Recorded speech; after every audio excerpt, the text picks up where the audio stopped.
우리를 거듭나게 하사 영원한 나라를 보게 하시고 살아계신 하나님을 아바 아버지로 부르게 하심을 감사합니다. 우리 안에 정한 마음을 허락하신 주님, 거룩한 주일을 맞이해서 온 마음과 정성을 다해 주님을 예배하오니 받아주시옵소서. 지난 한 주일 동안 저희들을 보호하시고 인도하여 주신 하나님 감사드립니다. 하지만 하나님께 받은 은혜가 크고 놀랍지만 저희들은 늘 하나님의 말씀대로 살지 못했음을 이 시간 고백합니다. 긍휼히 여겨주시고 깨끗하게 정하여 주시옵소서. 하나님 아버지, 이제 여름철 폭염 속에서 성도들이 지치지 않도록 하여 주시고 특히 환우들을 붙들어 주시옵소서. 언제나 하나님을 사랑하고 감사와 찬양이 넘치는 주의 자녀들이 되게 하여 주시옵소서. 하나님 아버지, 코로나가 다시 확산되고 있습니다. 저희들에게 지혜 주셔서 속히 코로나 바이러스가 완전히 박멸되게 하여 주시옵소서. 주님, 이제 미래의 대안인 어린이들과 또한 금당제일 가족들이 주님의 크신 사랑을 깨닫는 여름 성경 학교를 은혜 속에 잘 인도하여 주심 감사드립니다. 앞으로 중고등부 수련회에도 목사님 그리고 부장을 비롯하여서 선생님께 영적 에너지를 채워주셔서 학생들에게 주님의 은혜와 비전을 듬뿍 주시고 또한 오가는 길도 안전하게 동행하여 지켜주시옵소서. 교회를 사랑하시는 주님, MD 사역에 성령님 감동 주시고 주관하여 주시오며 또한 교회의 회복과 부흥과 믿음의 지경이 넓혀지도록 주님 축복하여 주시옵소서. 주님, 또한 멀리 선교지에 함께하여 주시고 이 나라를 붙들어 주시옵소서. 또한 유정자들에게 주님이 살아계심을 알게 하여 주시옵소서. 이 시간 말씀을 전하시는 사자 목사님, 영권을 7배나 더하셔서 전하시는 진리의 말씀이 하나님이 살아계심과 임재하심을 경험하는 귀한 예배가 될 수 있도록 주님 축복하여 주시옵소서. 이 모든 말씀 예수 그리스도 이름으로 기도드립니다. 아멘. 아멘.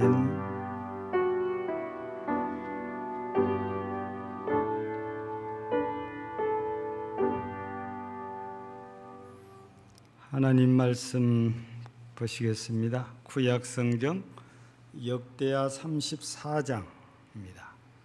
704쪽 역대하 34장 1절에서 13절까지입니다. 704쪽입니다. 봉독해 드립니다. 요시야가 왕위에 오를 때에 나이가 8세라.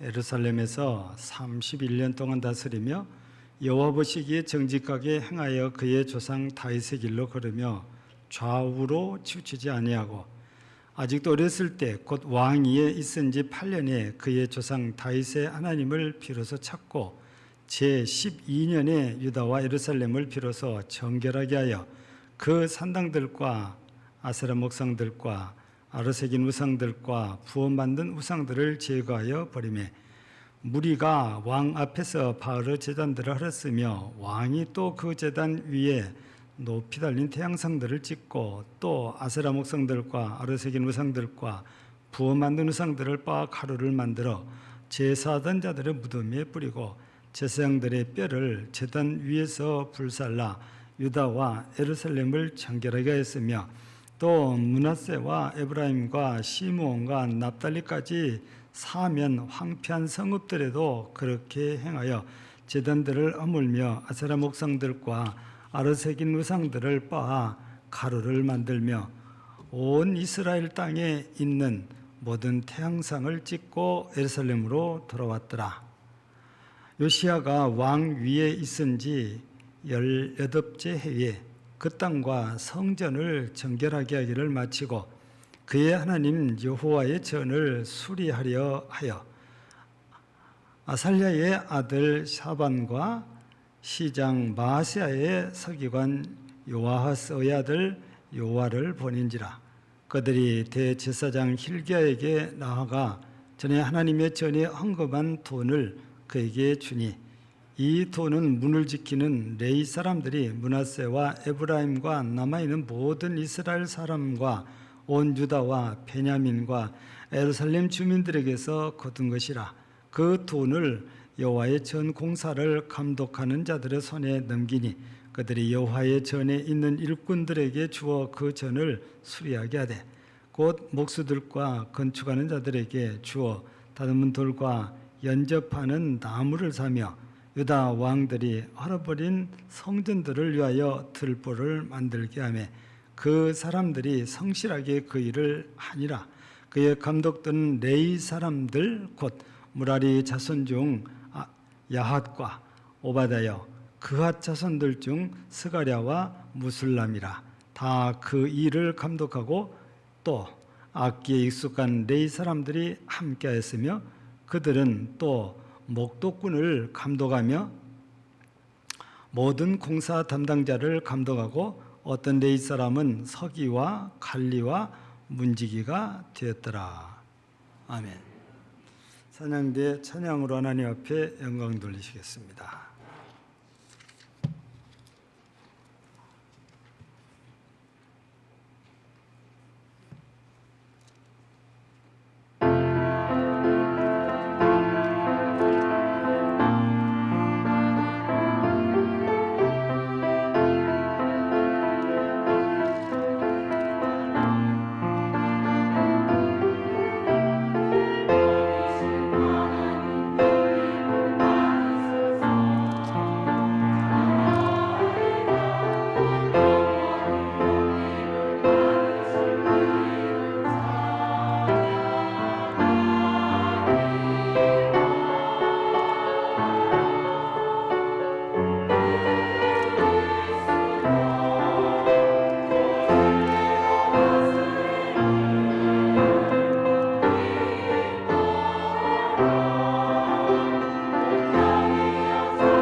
새 노래로 여호와께 노래하라. 온 땅이 여호와께 노래할지어다.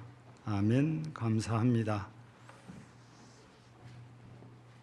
오늘도 우리 하나님의 거룩한 성호를 찬양하며 영광을 돌려사오니 홀로 영광을 받으시고 이 시간 은혜를 내려 주옵소서. 예수님 이름으로 기도하옵나이다. 아멘.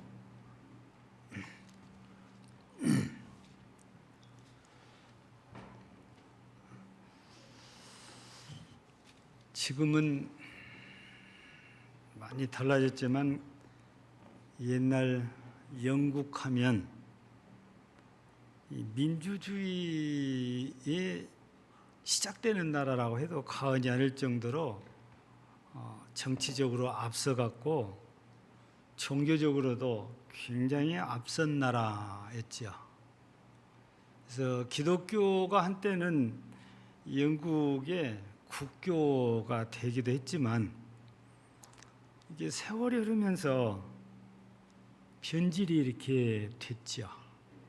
그래서 신앙을 지키겠다고 영국을 버리고 120명이 메이플라워라는 배를 타고 미 신대륙으로 갔지요. 이 사람들을 청교도라고 우리는 부릅니다. 이제 미국에는 청교도들이 사는 나라가 아니고 청교도의 후예들이 살고 있는데 청교도들 같은 그런 신앙을 가진 분들이 이제 점차적으로 줄어들고 있는 것 같습니다. 예전 같지 않아요. 그래서 지금은 미국이 다민족 국가잖아요. 여러 민족 그리고 다종교 국가. 민족들마다 자기의 종교를 갖고 들어와서 퍼뜨리다 보니까 기독교가 처음에는 뿌리를 내리고 있었지만 지금은 이슬람도 함부로 못 건들 정도로 엄청난 힘을 갖고 있고 또 우리가 상상이 잘 안 되지만 머리 다 빡빡 밀고 깎아중들도 미국에도 있습니다. 불교도 들어가 있다는 거지요.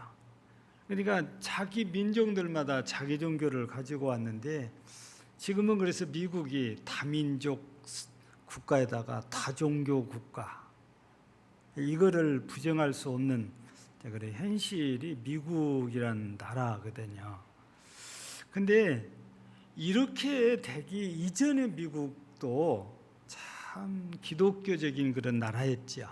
그래서 오죽했으면 법원마다 딱 정문에 들어서면 십계명이 돌비에 새겨져 있는 거예요. 이 십계명을 돌비에 새겨가지고 전부 다 법원마다 다 세웠어요. 그리고 대통령이 당선되면 대통령이 선서할 때 이 성경책 위에 손을 넣고 선서를 하죠. 우리나라는 헌법에 손을 얹고 있잖아요. 미국은 성경책 위에 손을 넣고 선서를 해요. 그 정도 미국이 기독교 국가였는데 지금은 많이 달라졌죠. 영국도 역시 마찬가지로. 영국은 이슬람이 이제는 더 많습니다. 그러면서 요즘 우리나라에도 한참 시끄러운 포괄적 차별금지법이란 걸 일찍이 만들어 가지고 목사가 밖에 서서 대중원에서 설교를 하면 특정 종교를 했다고 해서 경찰이 잡아갑니다. 전도도 못하는 세상이 돼버렸거든요. 우리나라도 이 법이 통과되면 법이라는 것은 어디다가 딱 걸면 걸리니까 전도도 못할 수도 있게 됩니다. 이제 이 법이 통과되면. 그래서 많이 우려를 많이 이렇게 안 해요. 권익위 원장이 감리교의 권사님이셨어요. 지금 바뀌었는데 여자 권사님이셨는데 절대 그렇지 않다고 그러는데 실제 법을 만들고 있는 분들은 그분의 생각하고는 분명히 법 취지를 설명할 때 들어보면 다릅니다. 우리 하고 있는 것들이 다 그 속에 들어있어요. 근데 이렇게 되기 전에 영국 참 대단한 나라에 기독교적으로 유명한 목사님들도 많이 배출했죠. 그 중에 우리나라에는 감리교회로 소개돼서 들어왔는데 그 감리교회를 만든 사람이 요한 웨슬리잖아요. 근데 이 사람이 유명한 전도자인데 도시로만 돌아다니면서 전도를 하는 게 아니고 이분은 도시 시골 가리지 않고 어디든지 전도를 이렇게 하는데, 우리 신약 성경을 통해서 보면 이 순례자라는 사람들이 소개돼요. 우리 요한 3서에 보면 사도 요한이 가이오를 이렇게 칭찬하고 사랑하지 않아요. 근데 가이오는 이런 순례자들을 영접을 해서 대접을 하고 재워주고, 심지어는 경비가 필요하면 경비까지도 제공을 해주는데, 디오드르베는 그걸 못하게 하는 사람. 그때 당시에 전도하는 것을 목적으로 이렇게 돌아다니는 사람들과 순례자라고 말했거든요. 우리나라에서는 이런 사람들을 순회 전도자라고 표현을 했어요. 근데 영국에서는 요한 웨슬레가 바로 그런 목사님이십니다. 한 번은 이렇게 전도를 하려고 이제 시골로 이렇게 들어가셨는데, 갑자기 한적한 곳에서 뒤에서 이놈아, 그거 섞어라 그러는 거예요. 우리말로 번역하면 그래요. 느닷없이 이런 소리를 들으니까 놀래가지고 뒤를 돌아봤더니 강도가 권총을 들고 뒤에 서 있는 거예요. 그래서 뭐 당한 거죠. 이 사람이 권총 들고 머리끝부터 발끝까지 온몸을 다 뒤지기 시작합니다. 근데 에슬리 목사님은 성경에 따라서 두 벌로 또 없어요. 입는 옷 한 벌에 지팡이 하나에 책 한 권, 소지품이 이것뿐이에요. 이 강도가 에슬리 목사님을 다 뒤져보더니 아무것도 안 나오니까 하는 말에, 더럽게 재수없네. 그러고 이제 가는 거예요. 그러니까 에슬리 목사님이 똑같이 이놈아, 개 섞어라. 그러니까 이 강도가 놀래갖고 가만 서 있는 거예요. 왜냐하면 자기도 총 들고 그랬으니까 이분도 틀림없이 자기 뒤에 총을 댄 줄 알고 꼼짝 도 모르고 서 있는 거예요. 근데 에슬리 목사님이 하시는 말씀이, 너 이놈 내 말 잘 듣거라 해놓고 하는 말씀이, 하나님의 아들 예수 그리스도의 피로 말미암아 나와 네 죄가 깨끗해질 수 있는지라. 그 말 딱 하고 에슬리 목사님 가버린 거예요. 아무래도 이 강도는 한참 동안 멍하니 서 있었을 것 같아요. 뒤에 총 대고 있는 줄 알고. 하도 아무 말 없으니까 이제 가지 않았겠어요. 근데 이런 일이 있었는데 세월이 10년 이상 이렇게 흘렀는데, 웨슬리 목사님 어느 교회에서 집회를 하고 계셨어요. 근데 집회가 끝나니까 말수가에 차려본 신사가 와가지고 인사를 정중히 하는 거예요. 그래서 죄송하지만 누구십니까? 그랬더니, 목사님 저를 모르시겠습니까? 전혀 모르겠다고. 제가 지난날 목사님에게 권총을 거는 강도입니다. 그러면서 자초지종을 얘기했는데, 그때 목사님한테 저한테 이놈아 계속 끌어놓고, 이놈아 내 말 잘 듣거라 놓고 하신 말씀이, 하나님의 아들 예수 그리스도의 피로 너와 내 죄가 깨끗해질 수 있느냐, 이 말씀을 듣고 그 이후로 이 말이 귀에 빙빙빙빙, 눈을 감아도 잠을 자려고 해도 길을 가도 그냥 잊혀지지가 않아서 회개를 하고 경찰서에 가서 자수를 했대. 자기가 강도로. 그래서 감옥에 가서 죄값을 다 치르고 나서 목사님 전함을 갖고 찾고 찾아서 오늘 이렇게 왔노라고. 너무 고맙고 감사해서 인사를 왔다고. 근데 이분이, 아니 웨슬리 목사님이 아무것도 없으니까 뭐라고 그랬어? 더럽게 재수 없는 날이네 그랬는데, 지금 생각해 보니까, 우리가 생각해 보니까 그 사람이 그날 재수가 없는 날이에요, 재수가 좋은 날이에요? 지나놓고 보니까 재수가 참 좋은 날이잖아요. 강도로서는 재수가 없지만 하나님을 알고 나니까 그렇게 재수가 좋은 게 아니에요. 여러분, 그게 아니었으면 이 사람은 지금도 강도짓을 하고 있었을 거예요. 그때 당시에.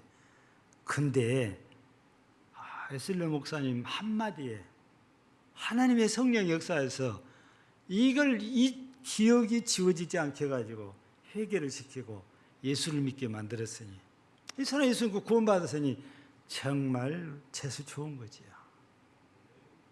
이런 걸 가리켜서 우리가 표현할 때 은혜 받았다고 그러잖아요. 오늘 제가 이런 얘기를 해드리는 것은 본문에 소개된 요시야 왕이 하나님께 은혜를 받아요. 생각해 보니까 그게 은혜였어요. 그걸 깨닫고 나서 요시야 왕이 한 일들이 오늘 34장에 쭉 소개가 됩니다. 그러면 왜 이게 은혜인지 요시야 왕에 대해서 우리가 그 역사를 우리가 이전부터서 잠깐 이렇게 살펴본 거래요. 이스라엘이라는 나라는 사무엘 선지자 이후 사울이 일대 왕이 되고 하나님의 마음에 들지 않아서 하나님이 사울을 버리고 이대 왕으로 다윗을 세웠고 다윗이 약 40년을 다스리고 아들 솔로몬이 40년을 또 다스려요. 그리고는 솔로몬이 죽고 아들이 이제 왕이 이렇게 됐잖아요. 그 아들 르호보암이 왕이 됐는데 솔로몬 왕 말기에 솔로몬이 잘 못해가지고 백성들이 많이 불만이 많았어요. 그래서 선친의 잘못을 그걸 고쳐달라고 하는데 르호보암이 아니다. 우리 아버지가 한 것은 새끼손가락이라면 나는 그보다도 더한다. 그러니까 앞장섰던 여로보암이 우리는 다윗의 집과 그러면 아무 관계가 없어. 가버린 거예요. 그래서 10지파가 떨어져 나가버린 거예요. 그래서 그때 이스라엘은 북이스라엘과 남쪽 유다로 분리가 됐어요. 그리고 그때가 역사적으로 대략 살펴보면 주전 930년입니다. 그 나라가 세워질 때 이스라엘. 그리고 930년경에 나라가 세워졌다가 722년 주전 그때 북이스라엘이 아수르에게 망해요. 그리고 세월이 100여 년이 더 흐릅니다. 남쪽 유다가 주전 586년에 바벨론에게 또 망해요. 지금 얘기는 남쪽 유다 얘기예요. 유다 왕조가 이렇게 쭉 내려오는데 이 본문에 소개된 요시야 왕은 이스라엘의 16번째 왕이에요. 우리가 이 얘기라면 잘 이해가 안 될 수도 있는데 이 요시야 왕의 아버지, 할아버지, 증조 할아버지까지 우리가 살펴보면 아는 분이 나와요. 여러분, 아버지는 아몬이에요. 2년을 다스렸다고 그래요. 할아버지는 므낫세입니다. 55년을 다스려요. 그 할아버지의 할아버지인가 증조 할아버지가 여러분들이 잘 아시는 히스기야 왕입니다. 히스기야 왕은 아수르의 침략을 받고 엄청 어렵고 힘들어요. 하나님께 기도했더니 하나님께서 하룻밤 사이에 사내립 이끌고 온 18만 5천 명의 군사들을 저녁에 전부 시체로 만들어요. 자기만 살아서 돌아가가지고 자기들이 섬기는 우상이죠. 신전 앞에 엎드렸는데 두 아들이 와서 패잔병이라고 해서 아들이 아버지를 죽여요. 예. 그리고 이스라엘은 아무렇지도 않은 거지요. 그러다가 유다가 이렇게 괜찮았는데 후에 좀 가다가 또 히스기야에게 어려운 일이 생겨요. 그 어려운 일이 뭡니까? 죽을 병이 걸려요. 이사야 선지자가 와가지고 왕을 보고는 유언을 하십시오. 이 침상에서 절대 못 내려오십니다. 죽는다는 소리예요. 그럼 가버린 거예요. 그러니까 이 히스기야 왕이 벽을 향해서 통곡을 하면서 울어요. 하나님 앞에 울어요. 그럴 때 하나님께서 불쌍히 있어가지고 살려주십니다. 그래서 이사야 선지자를 다시 보내가지고 무화과를 찧어가지고 환체에 발라주니까 병이 나아요. 그때 약속한 게 15년이 있잖아요. 그리고 태어난 아들이 므낫세입니다. 아버지는 너무너무 하나님 잘생기다는데 아들은 55년을 왕했으면서 성전을 우상의 신전으로 만들어요. 우리가 성경 읽어보니까 태양 신상도 나오고 바알 신상 나오고 아세라도 나오고 무슨 여러 가지 신상 나오잖아요. 근데 그 중에 이런 신상들 또 하늘에 1월 성신 이런 것들을 성전에다가 세웁니다.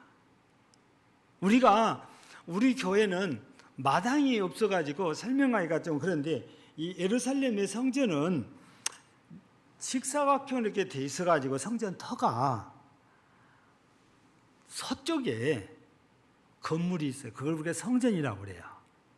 그 안에 구조는 지성소와 성소를 나눴잖아요. 근데 그 성소 밖에 나오면 뜰이라고 그래요. 뜰, 마당. 근데 이 마당이 나누어져 있어요. 이방인의 뜰, 그 다음에 여인들의 뜰. 그 말은 이 성전에 들어올 때 이방인은 너희들은 여기까지만 들어와라. 여인들도 당신들도 여기까지만 들어와. 더 이상 들어오면 안 됩니다. 그게 가드라인이 쳐지는 게 이방인의 뜰이고 여인의 뜰인데 이 뜰에다가 이것도 성전이에요. 마당이니까 여기다가 태양 신상을 세우고 1월 성신은 신상을 세운 거예요. 그게 므낫세입니다. 예.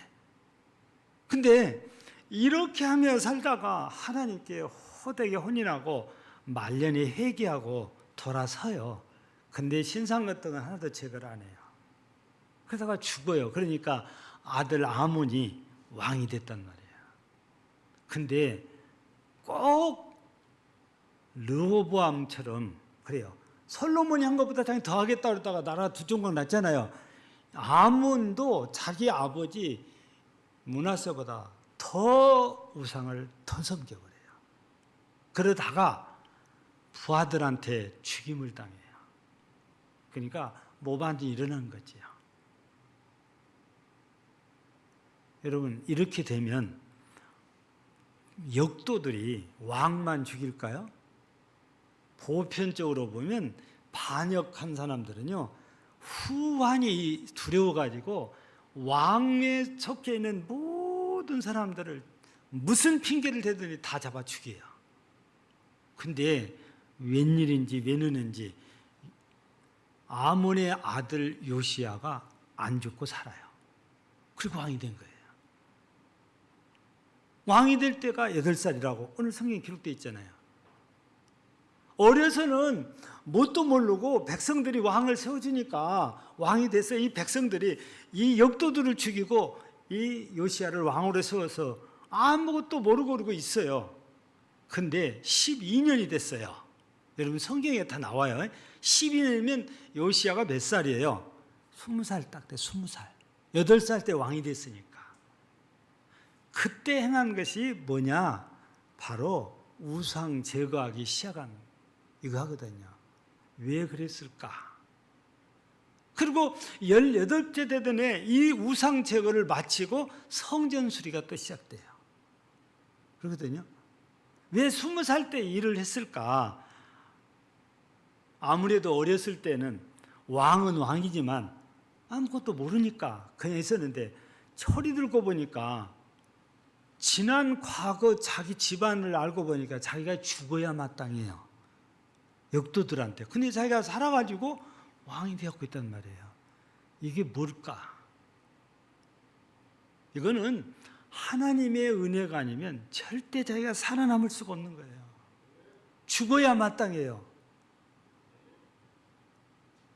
왕이 될 수도 없는 거예요. 근데 왕이 됐어요. 하나님께서 은혜를 주시고 하나님께서 백성들을 통해서 자기를 살려서 왕이 되게 하신 것을 깨닫고 나니까 내가 이렇게 하나님의 은혜를 입고 내가 어떻게 어떤 왕이 될까를 고민을 하지 않았겠어요.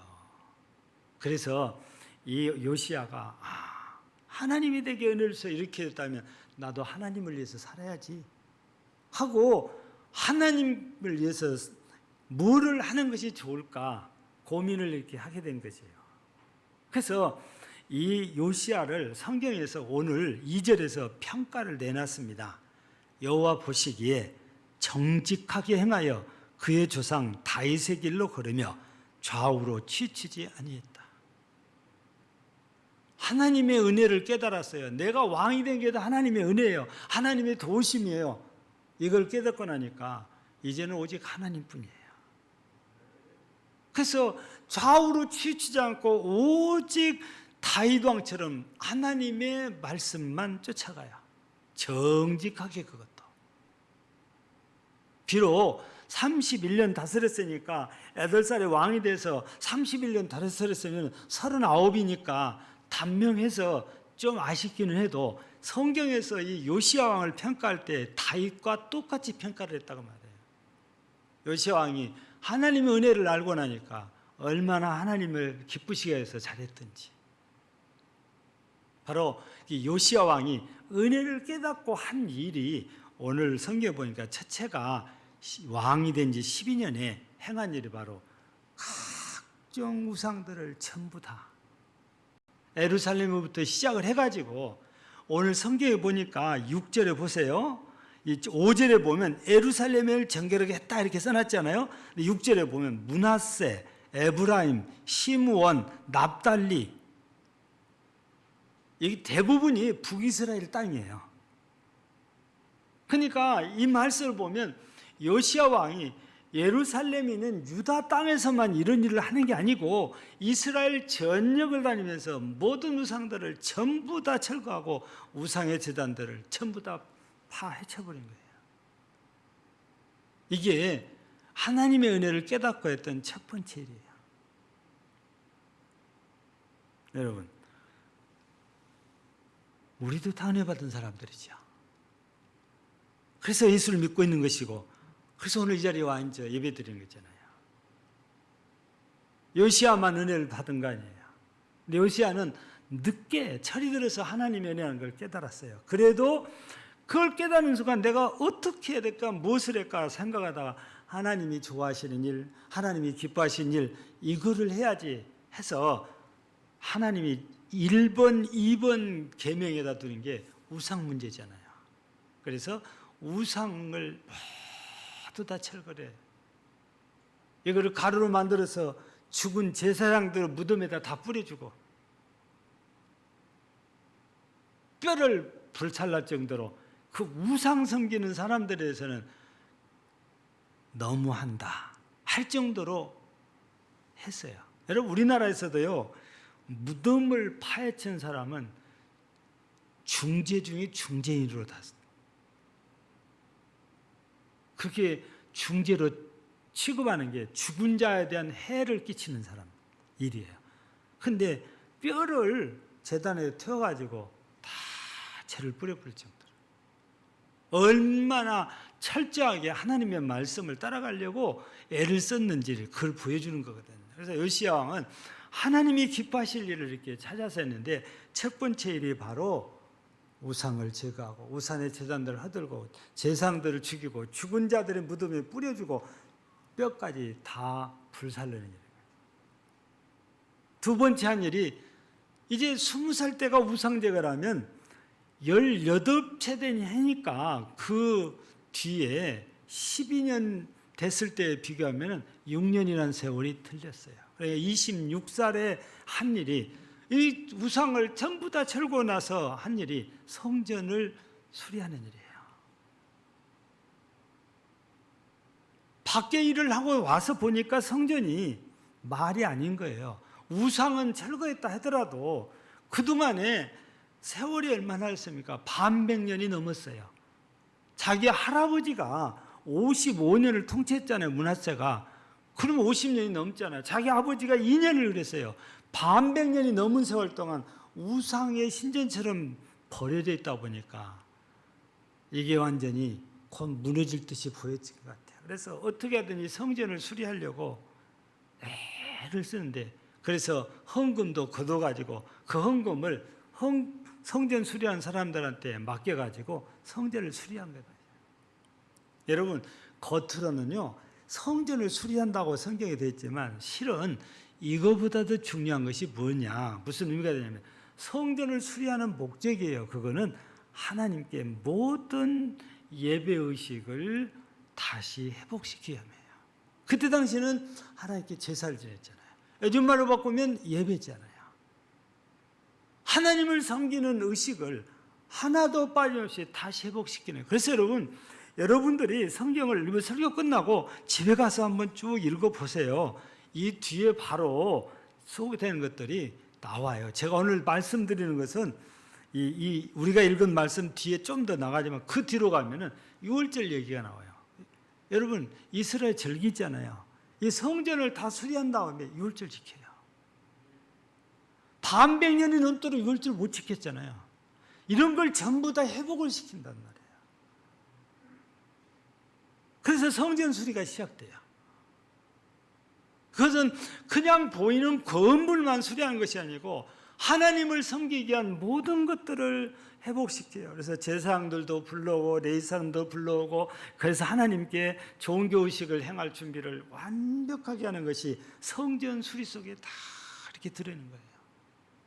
하나님께서 기뻐하신다고 해서 우상을 철거하고 끝난 것이 아니고 이제는 직접적으로 하나님을 섬기기 위해서 성전 수리를 하는 거지. 근데 감사해요. 왜냐하면 이렇게 성전 수리를 하려고 헌금계를 다 털고 했는데 보물이 하나 나왔잖아요. 보물이. 그 보물이 뭡니까?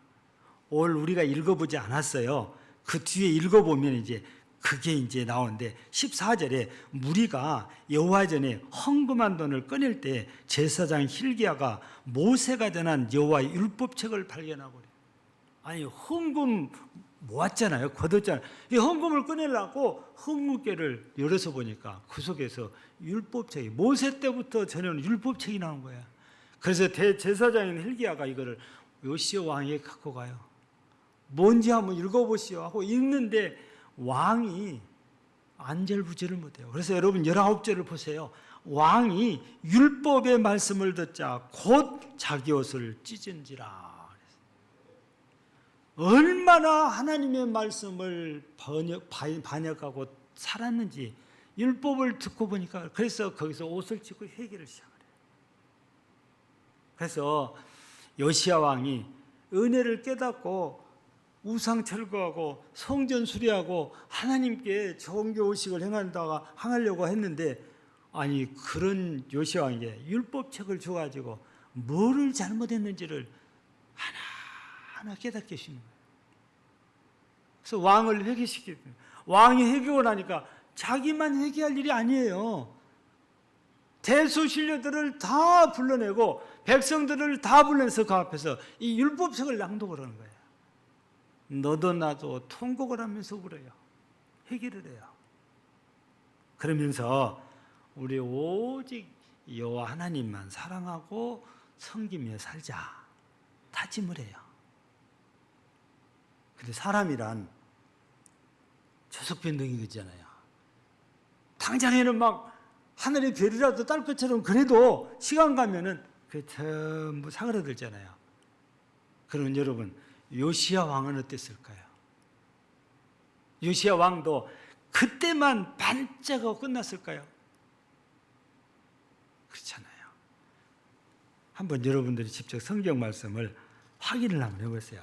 여러분 맨 끝절입니다. 33절 34장 33절을 보면은 요시야 왕과 당시의 이스라엘에서 어떻게 했는지 그게 뭐라고 일어났어요? 이와 같이 요시야가 이스라엘 자손에게 속한 모든 땅에서 가증한 것들을 다 제거하여 버리고 이스라엘의 모든 사람으로 그들의 하나님 여호와를 섬기게 했으므로 요시야가 사는 날에 그랬습니다. 요시야가 사는 날에 백성이 그들의 조상들의 하나님 여호와께 복종하고 떠나지 아니하였더라. 요시야는 말을 좀 바꾸면 죽는 날까지 하나님만 섬기고 살았다. 그게 요시야 왕이에요. 은혜를 깨닫고 나서 요시야가 하나님 앞에서 사는 모습이 하나님의 뜻을 따르기 위해서 우상을 제거하고 예수의 제단들을 다 헐어버리고 성전을 수리하고 말씀을 발견하며 말씀을 쫓아 사는데 자기 죽는 날까지 그렇게 살아요. 왕이 그러니까 백성들도 다 그렇게 해요. 은혜를 깨닫고 나서 한 모습 일이잖아요. 제가 중간에 그랬죠. 우리도 은혜 받은 사람들이라고. 그래서 우리가 지금 이 자리에 있는 거예요. 여러분, 어떤 면에서 보면 우리는 요시야보다도 더 큰 은혜를 받았다고 해도 돼요. 왜냐하면 우리도 다 죽어야 되잖아요. 요시야가 죽어야 되겠잖아요. 그런데 예수님께서 나 대신 죽어주시고 나를 살려주셨으니까. 요시야는요, 대신 죽어준 사람이 없어요. 그냥 살아난 거지. 근데요, 나는 더 나쁜 사람이니까 누군가 대신 죄를 해주고 나를 살려낸 거잖아요. 우리는 어떻게 보면 더 큰 은혜를 받았어요. 여러분, 우리가 하나님의 은혜를 안다면, 하나님의 은혜를 깨달았다면, 요시야가 이렇게 하나님을 기쁘시게 해서 힘쓰고 애써서 평생을 산 것처럼 우리도 마땅히 그리해야 되지 않겠습니까? 하나님을 기쁘시게 하는 삶. 그게 요시야의 삶이었어요. 우리 모두 여러 가지 어려운 환경이나 이런 형편들 얘기하면은 할 말이 없어요. 인간적으로는. 근데 그럼에도 불구하고 하나님께서 내게 주신 은혜를 생각한다면 우리는 그 육신적인 형편에 따라서 주저앉아야 되는 것이 아니고 그럼에도 불구하고 일어나야 돼요. 그리고 하나님 앞에 와야 돼요. 그거 우리 신앙생활 해야 돼요. 하나님을 기쁘시게 해야 돼요. 그럼에도 불구하고 우리의 형편들이 내가 신앙에서 멀어지는 핑계가 되면 안 된다고 말입니다. 성경은 그럼에도 불구하고라는 단어와 그리하지 아니하실지라도라는 단어가 나와요. 그럼에도 불구하고는 신약성경에서 쓰이는 거고 그리하지 아니하실지라도는 구약에서 쓰이는 단어예요. 여러분, 하나님께서 한 번 은혜 주시니까 지금 안 주셔도 그래도 우리는 하나님, 오히려 하나님만 믿고 따라가겠다는 거거든요. 오늘 여러 우리 환경들을 안 좋은 것들, 소식들, 부정적인 소식들이 방송을 통해서 하루에도 뭐 수도 없이 들리잖아요. 늘 여러분 기억하십시오. 세상 소식은요, 기쁜 소식이 본래 없는 거예요. 하나님께로부터 오는 소식만 우리한테 기쁜 소식인 거지요. 세상은 우리한테 어떻게든 넘어지게 하려는 것이고, 그래서 우리를 힘들게 하는 거잖아요. 그러니까 세상에서 우리한테 좋은 소식을 줄 리가 없어요. 그러니까 우리는 세상에서 들려온 소식이 아무리 안 좋은 소리 그러려니 해야 돼요. 그리고 우리는 내 길을, 영적인 길을 쫑고도 하나님이 하늘에서 뭐라고 말씀하시니, 무슨 말씀하시는지 그걸 듣고 우리가 은혜를 회복해서 하나님이 기뻐하시도록 살아야 진정한 그리스도인의 모습인 거죠. 오늘도 우리는 예수 그리스도를 통해서 십자가에서 주신 이 구속의 은혜와 구속의 사랑을 생각하면서 더 열심히 하나님의 뜻을 쫓아 하나님을 기쁘시게 하는 삶에 열심내는 모든 교회와 성도들이 되기를 주의 이름으로 축복합니다. 하나님 아버지 감사합니다. 요시야 왕이 은혜를 깨닫고 우리 하나님을 기쁘시게 하는 모습을 보면서 우리도 하나님께 놀라운 은혜를 받은 자로서 우리가 뭘 하고 어떻게 하고 살아야 되는지를 생각하게 해주셨사온즉 우리 모두도 이제 은혜 받은 자로서 요시야처럼 하나님을 기쁘시게 하는 삶이 되어 모두가 하나님 나라에서 더 큰 영광과 은혜를 누리게 하옵소서. 예수님 이름으로 기도하옵나이다. 아멘.